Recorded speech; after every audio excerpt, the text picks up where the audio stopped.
Have you ever walked out of an interview for a role that you genuinely wanted and have no idea how the interview went?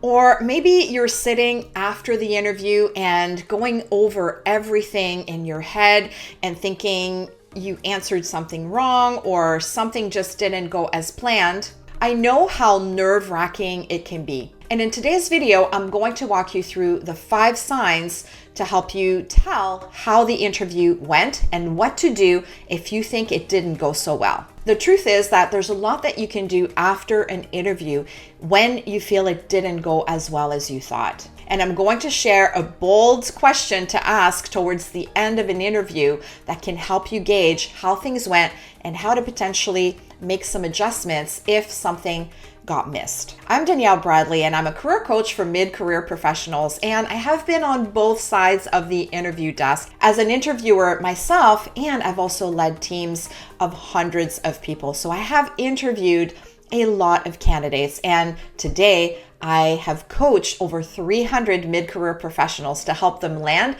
their best role yet. So I know what interviewers are thinking. Let's get into it. Sign number 1 is the length of the interview. This is all about timing, but not in the way that you think. It's not about how long the interview went. It's more about the length of the interview compared to the time that was assigned for the interview. Hiring managers these days are extremely busy. If they booked a 45-minute interview with you and it went all the way through to the 45-minute or even a little bit longer, that's a strong signal that the interview likely went really well. It means they were engaged enough to keep going. They didn't find a reason to cut the interview short. On the other hand, if the interview was booked for 30 minutes, which is quite common nowadays, and it only went for 15 minutes, that's a signal that something didn't go as well. It's a sign that something shifted, and it's worth paying attention to, and I will share something you can do later in the video if that happens to you. Sign number 2 is their body language was open and engaged. Now this one matters whether you're interviewing in person or virtually via video. In a virtual interview, you need to pay close attention, but you can still read a lot. Are they smiling when you're talking? Are they making eye contact, or they're looking away, looking distracted? Are they leaning towards the camera, or are they leaning back, which would be a sign that they've disengaged in some way? In person, it's even more telling. They will lean in if they're feeling engaged. They will have an open body language with open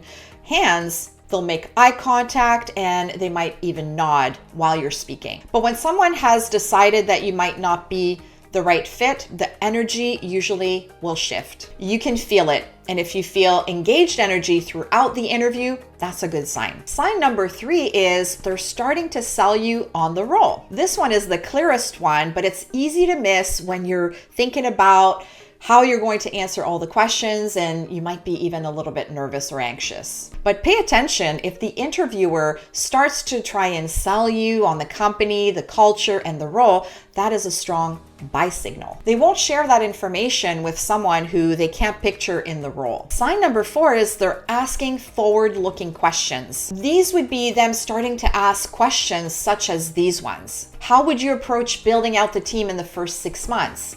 Or what would your priorities be in the first 90 days? These are strong signals that they've started to place you in the position. They're not asking these questions to fill time. They're asking these questions because they're starting to picture you in the role and trying to determine how you would approach certain situations and the type of impact that you might be able to make on the team and the business. So when they're doing that, it usually means the conversation is going very well. Sign number 5 is this, and it requires you to ask a fairly bold question. This sign gets created when you ask that question. Towards the end of the interview, and it feels like things have gone fairly well, and they're asking you, do you have any questions? Here's the question that you can ask. Based on our conversation today, what's your sense of me as a candidate for this role? Most people will never ask this question. It feels a little bold, and it feels like you might be putting them on the spot. But here's what happens when you ask that question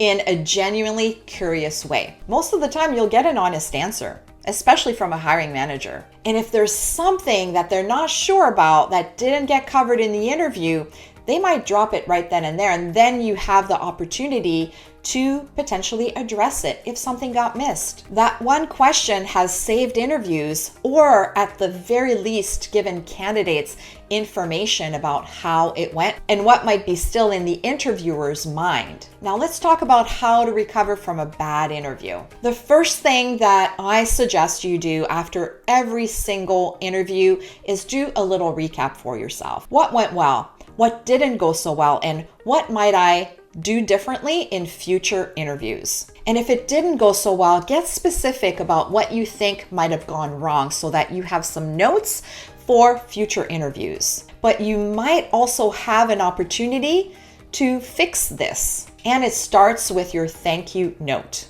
A thank you note is not just a formality. When it's well done, it can potentially reopen a conversation after an interview didn't go so well. Let me give you an example from one of my clients. She had a screening call with a recruiter that was supposed to be 30 minutes. However, the recruiter abruptly ended the conversation after 10 minutes. So something clearly went off track and she knew it. When we went back through the conversation together, we were able to identify the specific moment when things shifted. The recruiter asked very pointedly about the industry that the role was in, if she could be excited about that type of industry. And because before the screening, she didn't know what the company was, what the industry was, when that question was asked, she was really caught off guard. And as a result, her answer came out flat, not so excited. And the recruiter ended the interview right then and there. So we crafted a very specific thank you note that she sent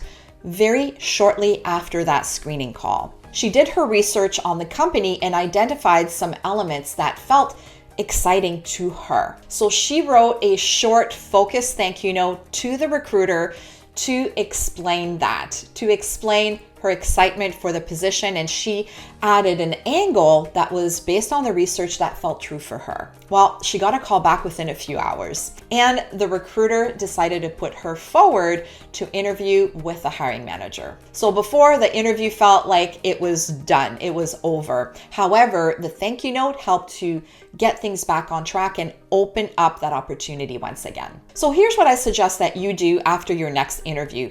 Take a few minutes to do a recap. Understand what went well, what didn't go so well perhaps, and what you might do differently. And then make sure that you write your thank you note the very same day. Not a generic, thank you so much for your time and here's why I'm the perfect fit for this role. That is so generic and overplayed. You want to do a thank you note that really thanks them for their time, of course, but also showcases that you really paid attention to what was shared by the interviewer. In your next interview, don't forget to ask that question.